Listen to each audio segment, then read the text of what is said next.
Andrea, es una foto que el cartel del kiosco vemos que está en árabe, ¿no? Y vemos que los productos en este país, en este lugar del mundo, es muy similar a este que se tomó acá en Argentina. Entonces, ¿qué vemos? Que son productos que se identifican muy rápidamente, sin importar dónde estemos, y todos interpretamos lo mismo, por los colores, por las formas, sabemos que van a tener el mismo sabor, el mismo color, ¿no? Como que no importa, inclusive pasa con los más pequeños, no saben leer, no saben hablar, y con el dedo le pueden identificar qué es lo que quieren ya con saber el packaging o la forma, ¿no? Entonces, todos nosotros estamos insertos en entornos alimentarios. Y estos entornos están rodeados de estos productos, ¿no? Entonces, vamos a ponernos como personas adultas en un entorno alimentario. Después podemos hablar de los entornos escolares yendo a la población infantil, donde son los potenciadores consumidores cuando crecen, ¿no? Y ahora vamos al siguiente. ¿Qué hacen estos productos? Porque les vamos a decir productos y no alimentos. Empiezan a estar de forma inconsciente en diferentes maneras en lugares donde están las poblaciones infantiles, los más chiquitos. Que van teniendo esto, conociendo esos gustos, esos aromas, esos sabores, esas formas, marcas que inconscientemente van entrando en nuestros entornos y entornos escolares. Después vamos a ver cómo esto se regula y demás, pero vamos a ponernos en situación. ¿Qué son estos productos? Y ahí tomo el pie de lo que me decías. La siguiente. Que muchas veces estos productos, como bien decía, tienen una lista de ingredientes. Acá sabemos que es jugo en polvo de sabor durazno, ¿no? Que es un poco lo que ustedes tenían. Pero cuando vamos a ver a los ingredientes, nosotros pensamos que tiene durazno o símil algo durazno. Y de repente tienen maltodextrina, aspartamo, o sea, cosas que cualquier cosa menos un durazno, menos lo que nosotros pensamos que es durazno, ¿no? Ahí. ¿Cómo llamaríamos a estos productos que se consumen de forma rápida, con muchos colores llamativos, con una lista de ingredientes? Ultraprocesados. Muy bien. La siguiente, ahora sí. ¿A qué llamamos ultraprocesados? Porque vamos a ir como construyendo de dónde sale este concepto. Ultraprocesados. Se caracterizan por estos colores, por tener formas, imágenes de algo que remite a no tener nada de lo que indica su envoltorio. Tienen colores, son de plástico, ¿no? Podemos decir que también contaminan mucho sus envases, porque son de un solo uso, ¿no? Si lo tomamos como el lado más del impacto ambiental. Siguiente. Lo que les quiero mostrar acá es un gráfico que incorporó las guías alimentarias de Uruguay. Las de Argentina son las GAPA, son guías alimentarias que se basan en patrones de consumos alimentarios de cada una de las poblaciones que guían políticas alimentarias, se pueden hacer manuales, como que es unificar criterios. Bueno, Uruguay avanzó, incorporó este concepto dentro de sus guías alimentarias, donde clasifica a los alimentos en naturales, procesados y ultraprocesados, ¿no? Ya esto es un montón, lo que marcó un posicionamiento de esta categoría de productos. Como bien decían ustedes, lo natural, un durazno, lo que conocemos, después podemos analizar un poco más, pero es como un alimento sin procesar. Un procesado es un alimento que tiene un mínimo de procesamiento. Acá tiene durazno, azúcar, que es una conserva. Y después tenemos los ultraprocesados que ya vimos recién algunas de las características. Siguiente. Nosotros no tenemos esta clasificación dentro de nuestra capa, que es el detalle. Alimentos procesados. ¿De dónde viene este concepto que tanto decimos? Sí, los memes son para que Del sistema NOVA. ¿Escucharon alguna vez hablar del sistema NOVA? ¿De qué es? ¿De dónde sale? Bueno, siguiente. Vamos a destapar un gran concepto que usamos, porque todos usamos ultraprocesado acá, de allá. El sistema NOVA principalmente agrupa a los alimentos según el grado de procesamiento. Grábense esto. por el grado de procesamiento. Además, la naturaleza y la finalidad de esos productos o alimentos. Bien, es un sistema que fue desarrollado por Carlos Monteiro, que es de Brasil, de la Universidad de San Pablo, y es un concepto y una clasificación por grado de procesamiento que tomó OPS, la OMS, UNICEF y FAO. ¿Está bien? Entonces, ¿qué es el sistema NOVA? ¿Qué hace el sistema NOVA? ¿Qué es? Una clasificación De los alimentos, ¿no? Que muchas veces hablamos sin saber, lo que estamos haciendo es clasificar, y es un poco allá también de lo que traían de las categorías. Siguiente. Entonces, vamos a encontrar 4 grandes categorías. Los alimentos sin procesar, que son los que vimos recién, un durazno, por ejemplo, o mínimamente procesados. Yo ahora los voy a clasificar. Los ingredientes culinarios procesados, alimentos procesados y alimentos ultraprocesados. Siguiente, voy más rápido, así hablamos. Los alimentos sin procesar, ¿cuáles son? Tenés que ir pasando. Ah, sí. ¿Cuáles son? ¿Qué dijimos? Claro. Frutas, verduras, legumbres. Y mínimamente procesados es, por ejemplo, la nuez, pero necesito sacarle la cáscara para poderme comer la nuez. Entonces es un alimento sin procesar o mínimamente procesado porque necesita algún... necesito que le saquemos la cáscara, digamos. O el huevo, que también no comemos la cáscara. Las frutas congeladas que tenés ahí. Claro, las frutas congeladas. Siguiente. Las carnes, o sea, es como lo que nos llamamos como natural. La leche, ¿no? Que tiene un mínimo procesamiento para poder consumirla con la pasteurización. Entonces, esta es la primera categoría, alimentos sin procesar. Otra categoría, los ingredientes culinarios procesados. ¿Qué son los ingredientes culinarios procesados? La cocina. Bien, que es un alimento que necesita un mínimo proceso industrial, como el prensado del aceite de oliva, por ejemplo. Tenemos el oliva, la aceituna, que se necesita un prensado industrial para poder consumir el aceite, ¿no? Ahí viene por ejemplo el aceite de oliva, el girasol, la sal, el azúcar, ¿no? Una característica de estos alimentos, de esta categoría, que son los ingredientes culinarios, es que generalmente se consumen en procesos, no se van a consumir solos. Se mezclan con algo para hacer los alimentos procesados. Ejemplo, un pan, ¿no? La harina, un poco de agua, un poco de aceite, levadura. A ver, ejemplos del pan. Esto quiero decir, un pan poco procesado, no es industrializado, es con un fermento, si quieren con masa madre, que sea un amasado de gluten, por ejemplo, ¿no? Como un mínimo procesamiento. Lo que hablaban del pan casero, del pan industrial. El pan casero, o sea, tiene 4 ingredientes: harina, levadura, agua y sal. Punto. Y todas las conservas. Conservas, perfecto, o quesos que también necesitan un grado de procesamiento.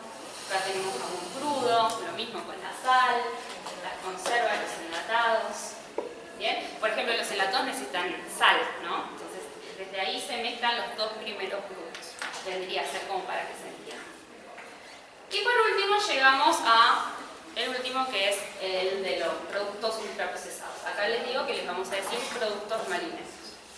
Bien, son fórmulas industriales, son todas sintéticas. Los hace la ciencia, la tecnología, es todo sintético. Vienen listos para consumir. Esta es otra característica de los ultraprocesados, que estamos en la calle, estamos en cualquier lugar, podemos abrir un paquete y lo podemos consumir a libre de mano, o sea, sin necesitar nada más.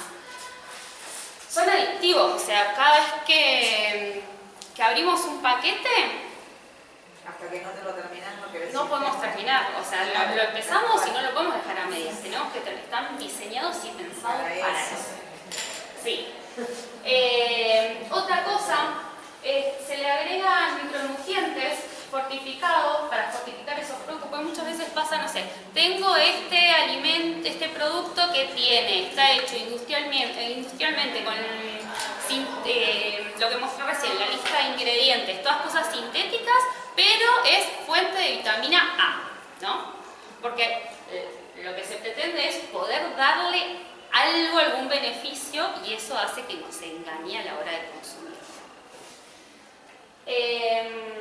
Y bueno, la mayoría de los productos ultraprocesados se encuentran en supermercados y en locales de comida rápida. La industria alimentaria se desarrolla y crece entrecruzada, digamos, con otras industrias, como por ejemplo la industria del plástico, que también la industria del plástico está fuertemente ligada a la industria del petróleo, ¿sí? O sea, digo, está todo entrecruzado, es todo parte de lo mismo, ¿no? Vamos a la próxima. Y de hecho, hay algunos autores que hablan de sindemia global. O sea, sindemia es un concepto que significa que hay pandemias, escuchamos hablar mucho de pandemia con el COVID, que hay pandemias que coexisten. ¿Y cuáles son las pandemias que coexisten? La obesidad y la desnutrición, dos caras opuestas de la malnutrición, con el cambio climático. O sea, no siempre relacionamos estas pandemias como que comparten, como dice acá, determinantes y soluciones, ¿sí? O sea, y de hecho, algunos documentos dan cuenta de que al menos 1/3 de los gases de efecto invernadero provienen de los sistemas agroalimentarios actuales, ¿sí? O sea, los sistemas agroalimentarios actuales, algunos estudios hablan de porcentajes según qué partes de la cadena del sistema estamos mirando, hasta el 60% dicen. Bueno, son responsables de emitir estos gases que aumentan la temperatura y se vinculan al calentamiento global, ¿no? Vamos a la próxima. Y de hecho, poder mirar integralmente el problema es entender de que no hay forma de abordar la malnutrición si no es mirando la película completa. O sea, si quiero abordar la malnutrición, lo que necesito es transformar los sistemas alimentarios. O sea, no hay forma de que esto se solucione si no hay una transformación de todo lo que veíamos recién, de los entornos y de la cadena de suministro de alimentos.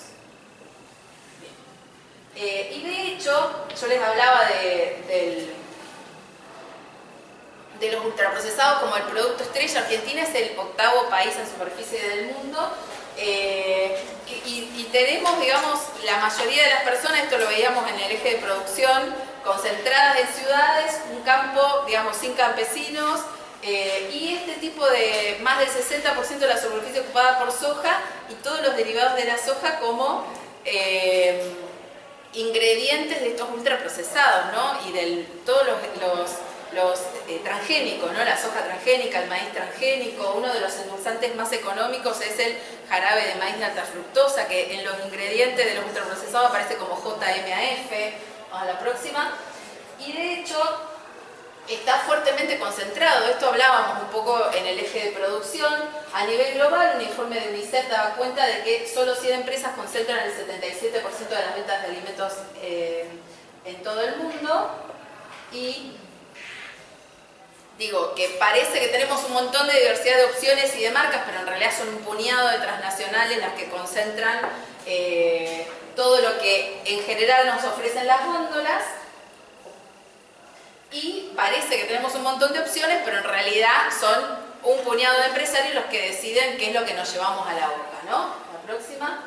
Bueno, y de hecho, la comercialización, digo, la producción está fuertemente concentrada, la comercialización también, y datos de nuestro país dan cuenta de que no solo que es fuertemente supermercadista, esto también se hablaba, sino que hay tan solo 6 cadenas que concentran más del 80% de las ventas del sector supermercadista y tan solo 3, Carrefour, Coto y el Grupo Cencosud, concentran el 50% de las ventas de los supermercados. O sea, no solamente los que producen están fuertemente concentrados, sino también los que comercializan los alimentos, y por eso es que es tan solo un puñado de empresarios los que definen no solo qué comemos, sino a qué precio, ¿sí? O sea, eso se negocia en una mesa chica. La próxima. Y bueno, y hablando de concentración, tan solo 20 empresas concentran más del 70% de las ventas de alimentos en supermercados, ¿sí? La próxima. Bueno, entonces si queremos transformar el sistema, decíamos, principal problema de salud pública que tenemos, la malnutrición. Si queremos transformar la malnutrición, necesitamos transformar el sistema alimentario y para eso necesitamos regular cosas que transformen la producción, el almacenamiento, la distribución, la comercialización y el consumo, ¿sí? Y hay distintas políticas públicas. Decíamos, ¿qué son las políticas públicas? Bueno, una, la más visible, es el etiquetado, pero en realidad podemos tener un montón de otras políticas públicas que inciden sobre nuestras decisiones de compra. Por ejemplo, si ponemos impuestos a los alimentos, cuando yo le pongo un impuesto, que es lo que se ha hecho con el cigarrillo, por ejemplo, si yo le pongo un impuesto, encarezco el valor y eso desalienta las ventas. Eso se ha hecho en algunos países, por ejemplo con las bebidas las gaseosas, y eso se ha visto que tiene un efecto en que caen las ventas. O sea, le pongo un impuesto a los productos que quiero desalentar el consumo y, por ejemplo, le pongo un subsidio a los productos cuyo consumo quiero estimular, no sé, verduras. Entonces subsidio a los productores de fruta y vegetal. Bueno, digo que hay un montón de políticas, entre ellas el etiquetado, la regulación de la publicidad, de las estrategias de marketing. Bueno, frente a este mercado tan fuertemente, a este sistema donde el ultraprocesado es el producto estrella, es que con más razón se necesitan políticas públicas que le pongan un coto a esto que está tan concentrado, ¿no? Tanto a nivel de producción como de comercialización. Y en ese sentido es que a nivel país tuvimos un gran avance, somos una referencia a nivel global en términos de este tipo de regulaciones, porque de hecho América Latina es pionera con este tipo con el etiquetado frontal. O sea, el primer país del mundo en establecer un etiquetado frontal de advertencias.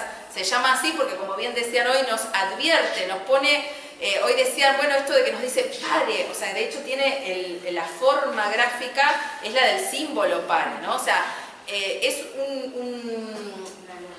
una alerta respecto a ojo, ¿no? Y la palabra exceso también nos transmite la idea de peligro, de que hay que prestar atención.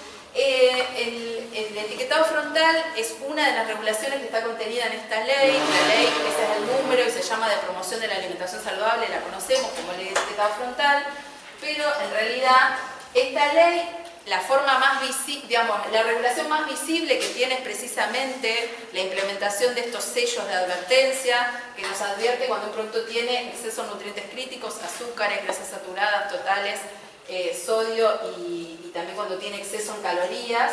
También nos advierte cuando un producto contiene edulcorantes o cafeína, y si los productos son muy pequeños aparecen microsellos que nos dicen cuántos sellos le corresponde a ese producto. Esta es la regulación más visible de la ley, pero en realidad la ley tiene muchas otras regulaciones que, por ejemplo, algunas tienen que ver con lo que aparece, con lo que se puede y no se puede poner en los envases. Cuando se empieza a implementar la ley, hay productos que ya sabíamos que iban a tener sellos. No nos llama la atención que unas papas fritas, que un chocolate, que una golosina lleve sellos, pero sí nos llevamos varias sorpresas. Ustedes nombraban hoy algunas, los yogures, que tienen un montón de cosas. De hecho, fueron nombrando ustedes lo del color verde, ¿no? O sea, nombraban esto de que sea de arroz, bueno, los claims. Que las marcas, digo, que nos convencen de que decía que era light, de que tiene claims con información nutricional, o sea, que tiene vitaminas, que dice que es natural, es de una primera marca. Entonces un montón de cosas que nos hacían confiar en que el producto era una opción saludable y nutritiva, pero cuando empiezan a aparecer los sellos vemos que productos tan inocentes como un yogur por ahí tenían varios sellos, ¿no? O sea, en realidad vemos que tiene exceso en azúcar, ¿no? O sea, digo, empezamos a encontrarnos con que estos productos tienen el turrón, nombraban hoy, el alfajor de arroz, todas estas opciones que de hecho en eso, y esto es una autocrítica para quienes trabajamos en el ámbito de la nutrición y la salud, muchas veces esos productos se instalaron porque hubo un profesional de la salud recomendándolos, ¿sí? Entonces, digo, y que a veces también recomendándolos porque, digo, nuestra formación no siempre nos da las herramientas necesarias, eso también es un desafío, y también somos muchas veces víctimas de estas mismas estrategias que la industria despliega, ¿no? Entonces, es todo un desafío. La ley nos invita también a revisar las ideas que tenemos respecto a los alimentos y a su saludabilidad. Vamos a la siguiente. Y les decía que dentro de las regulaciones, además del etiquetado frontal, también esta ley regula la publicidad, promoción y patrocinio y distintas estrategias de marketing, protege los entornos escolares y también implementa de manera obligatoria, por ejemplo, la declaración de azúcares, que en Argentina no era obligatoria. Entonces una persona diabética por ahí no sabía cuánta cantidad de azúcar tenía un producto, porque no era obligatorio declarar cuántos azúcares tenían, ahora sí. También regula las compras públicas porque, digamos, establece que el Estado Nacional debe priorizar la compra de productos sin sellos. Regula, digamos, las donaciones. En realidad lo que dice es estrictamente el artículo de la ley es que prohíbe la entrega a título gratuito, dice. Bueno, tiene muchísimas regulaciones, no todas son conocidas. Dentro de lo que es entornos escolares, tenemos que por un lado prohíbe la oferta y comercialización de productos con al menos un sello de advertencia. Eso es muy importante que lo sepan, más allá de que no se avanzó en eso y que todavía hoy en muchas escuelas se siguen entregando y comercializando este tipo de productos. La ley lo prohíbe expresamente. También todas las acciones de publicidad, promoción y patrocinio están prohibidas en los entornos escolares, pero también están prohibidas en general que se dirijan a niños, niñas y adolescentes. En una primera instancia regulaba hasta los 18 años, ahora que hubo una modificación de la ley que mencionaba Clara, regula hasta los 16. Antes ¿Con estaba... una sola etiqueta no se puede? ¿Cómo? Con una sola etiqueta ya no se puede. Sí. Si el producto tiene, aunque sea un sello de advertencia, no se puede realizar ninguna acción dirigida específicamente a niños, niñas y adolescentes. Y también establece de manera obligatoria la incorporación de educación alimentaria y nutricional en el ámbito escolar como parte de la currícula, y eso es algo que en general tampoco se conoce tanto. Son regulaciones que están, muchas de estas no se cumplieron todavía, y encima con el cambio de gestión hubo un empeoramiento y se debilitaron ciertas regulaciones. Vamos a la próxima. Bueno, estas son las otras cosas que le decía, que hay regulación en general de la publicidad, promoción y patrocinio por todos los medios y regulaciones específicas que hacen a los envases. Entonces, algunas acciones de marketing que se utilizaban a los envases ahora están prohibidas. Por ejemplo, la presencia de celebridades, de personas del mundo del deporte, del espectáculo, el uso de logos que tienen que ver con el deporte, con la salud. O sea, esto de que antes había, no sé, sellos no sé, de Favalor, de cosas que nos hacían, que nos convencían, o de la Sociedad Argentina de Nutrición, no sé, cosas que nos convencían de que eran opciones más saludables, porque si tiene el logo de, entonces es una mejor opción, pasan a estar prohibidas como acciones que realmente tenían un impacto en las decisiones de compra, y por eso los envases empiezan a cambiar, y ahí es interesante porque ustedes vieron, en algunos que usamos, vieron ejemplos de antes y después, ¿no? Entonces, de hecho, en alguno de los grupos salió, bueno, esto me invita más a comprarlo, porque tiene un conejo, porque tiene, ¿no? O sea, un montón de ganchos que se utilizaban para vender más productos. Y que a partir de la ley, si tiene aunque sea un sello, está prohibido usar ese tipo de estrategias en los envases. Entonces, no pueden usarse ni animales, ni nada que sea, ni entregar regalos, ni promesas de participación en concursos, bueno, un montón de estrategias que se utilizaban. Donde están ubicados en las góndolas también. Lo que quieren que compres está ahí. También. Sí, eso no está regulado en la ley, pero sí está. El supermercado es uno de los espacios, digamos, más fuertemente estudiados y no hay nada librado al azar, ni la iluminación, ni la música, ni la ubicación de los productos en las góndolas, ni en la disposición espacial, está todo estudiado, aunque no está todo regulado. Sí, lo que pasaba es que en algunos lugares se había avanzado con ciertas regulaciones, por ejemplo en Entre Ríos existe una ley provincial que lo que establece es una regulación en cuanto a la ubicación de los productos en la línea de cajas, que eso es otra cosa que se utiliza, poner ciertos productos en la línea de cajas porque está la compra por impulso y uno empieza a meter cosas en el changuito de último momento o que se las compra. Bueno, Entre Ríos tiene una ley provincial que eso, bueno, es re interesante, ¿no? Porque después Coto interpuso una acción para que eso no se avance, digo, de muchos años, que no se, digo, pero después está buenísimo porque este tipo de regulaciones se consideran la puerta de entrada para regulaciones adicionales. Una vez que yo tengo ya productos identificados con sellos, puedo decir, bueno, que todos los productos con sellos no solamente no se vendan a las escuelas, como dice acá, no se ofrezcan ni comercialicen a las escuelas, sino yo podría establecer una regulación en cuanto a el ambiente universitario o el hospital, o sí, por establecer regulaciones adicionales. Sigamos. Digo, pero ¿qué pasa? Fíjense, ¿no? Retomando esto, si tiene que ser un sello, no puedo usar ganchos comerciales como por ejemplo el conejo, pero la industria reformuló productos para poder seguir teniendo en la góndola productos y seguir usando este tipo de estrategias, y de hecho alardean, ¿no?, como productos 100% libre de sellos. La realidad es que si no tiene sellos pueden seguir haciendo uso de esas estrategias comerciales. La reflexión sería aunque el ultraprocesado se vista de seda, ultraprocesado queda, ¿no? Entonces, digo que no dejan de ser ultraprocesados con todas estas características que Clara detallaba, ¿no? Entonces, si son ultraprocesados, no son una opción saludable, así que está bueno, digamos, seguir poniéndolo en cuestión. Sigamos. Pero tendría que tener la etiqueta. ¿Cómo? Se reformula. Es que si hay una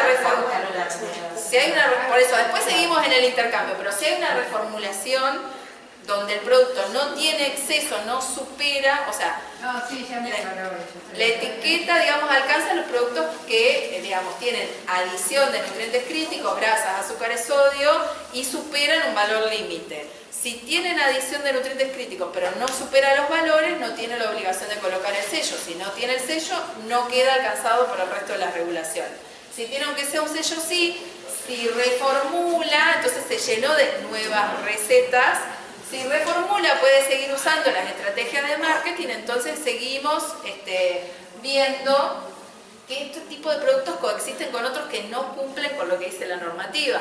También si hay un Estado que no fiscaliza, si hay un Estado que no monitorea si efectivamente se está cumpliendo lo que dice la ley, entonces tenemos hoy convivencia entre productos que cumplen con la ley, nuevos productos que no exceden los valores límites, con los cuales siguen más productos que incumplen lo que está establecido. Seguimos.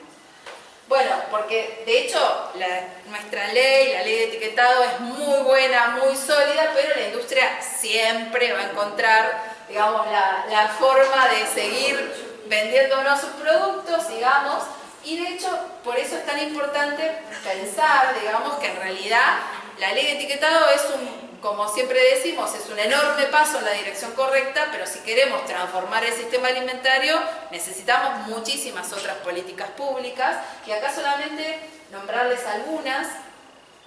Digo, necesitamos políticas que por un lado aumenten la disponibilidad de alimentos saludables, y de esto fuimos hablando, ¿no? Esto de, bueno, si quiero transformar el modelo productivo necesito apoyar, por ejemplo, cadenas cortas de comercialización, pequeños productores, a la agricultura familiar, campesina, indígena, de lo que hablaba Carlos, ¿no? Bueno, medidas fiscales, todo tipo de comidas institucionales. O sea, ¿qué nos encontramos hoy? Que una persona va a una clínica, a un sanatorio, a un hospital, queda internado porque tuvo, no sé, un infarto, y ¿qué le sirve por ahí? Le llega el desayuno con la galletita con el sello exceso en sodio, no sé, por decir. Digo, como que, o llegás a visitar a tu familiar y ¿qué te venden? Tenés una máquina expendedora de qué, de ultraprocesado lleno de sello. O en el kiosco del hospital o el sanatorio tiene un kiosco que te vende productos con sello, ¿no? O sea, digo, que podríamos avanzar para que un montón de otros espacios también tengan regulaciones donde la oferta esté limitada, ¿no? Y que lo que se ofrezcan sean comidas frescas, hechas con alimentos naturales, servidas en el momento. La ley, como decíamos recién, regula los entornos escolares, pero bueno, no hay ningún tipo de regulación, por ejemplo, para las instituciones de salud. Y también hay todo un tema con el agua, ¿no? Que antes el agua estaba disponible, un poco lo hablábamos en uno de los encuentros, que antes ibas a una plaza, había bebederos, ¿no? O sea, hoy si vos querés tomar agua tenés que salir con tu botellita, es muy difícil en muchos espacios tener acceso al agua potable o al agua segura de manera gratuita, y si la comprás en que viene en un envase plástico. Entonces, bueno, ese es un gran desafío que tenemos, ¿no? Poder avanzar para que el agua, que también es un derecho humano básico y universal, esté disponible en escuelas, en instituciones de salud, en ámbitos de esparcimiento, en la vía pública en general. Y también algo que necesitamos es transformar las percepciones que tenemos como consumidores y el conocimiento que tenemos sobre el procesamiento de los alimentos. Y para eso necesitamos campañas masivas de comunicación. O sea, la ley preveía, digamos, está previsto esto, pero no se hizo. En la ley hablaba de la importancia de la promoción de hábitos saludables y demás, pero hasta el momento no se hizo. Y que en esas campañas, digamos, también se contemplen estas cosas de las que también hemos venido hablando, algunas no tan en profundidad, pero digo que deberían tener un enfoque de derechos humanos, también un enfoque de género, y sobre todo un gran desafío que tenemos es todo lo concerniente a cómo se preparan los alimentos, ¿no? Porque en general las habilidades culinarias son cosas que se transmiten de generación en generación, pero con la transformación de nuestros hábitos y con el aumento creciente de los ultraprocesados, que son productos listos para consumir, hemos perdido muchas de esas destrezas y habilidades. Entonces necesitamos la transmisión práctica de estas habilidades y por eso también desde la cátedra muchas veces ofrecemos y proponemos talleres de cocina, o sea, volver a vincularnos con las formas de preparación y decimos que hoy la revolución está en nuestras cocinas y alentamos a que y les invitamos a que traigan alimentos también como una invitación a ir recuperando esos espacios. Y también, bueno, la necesidad está pintado en verde en lo que sí hemos podido avanzar, más allá de que hay cosas para modificar, regular integralmente todas las formas de publicidad, promoción y patrocinio y el etiquetado frontal de alimentos. Y creo que ya termina ahí, ¿no? Bueno, y esto digamos, porque podemos decir, bueno, tenemos un montón para hacer y está buenísimo celebrar lo que sí ya tenemos y los avances que sí ya tenemos, y yo quería destacar todo el trabajo que vienen haciendo desde el Centro de Estudiantes desde hace muchos años y lo que implica que en una facultad de ciencias médicas haya esto, ¿no? Un espacio donde hay no solamente una huerta agroecológica urbana, sino un bar que ofrece opciones 100% libres de ultraprocesados y demás, ¿no? O sea, reconocer en lo que sí hemos podido avanzar y en esto como una referencia y un orgullo de que tengamos esta posibilidad acá, en esta universidad que habitamos. Así que gracias.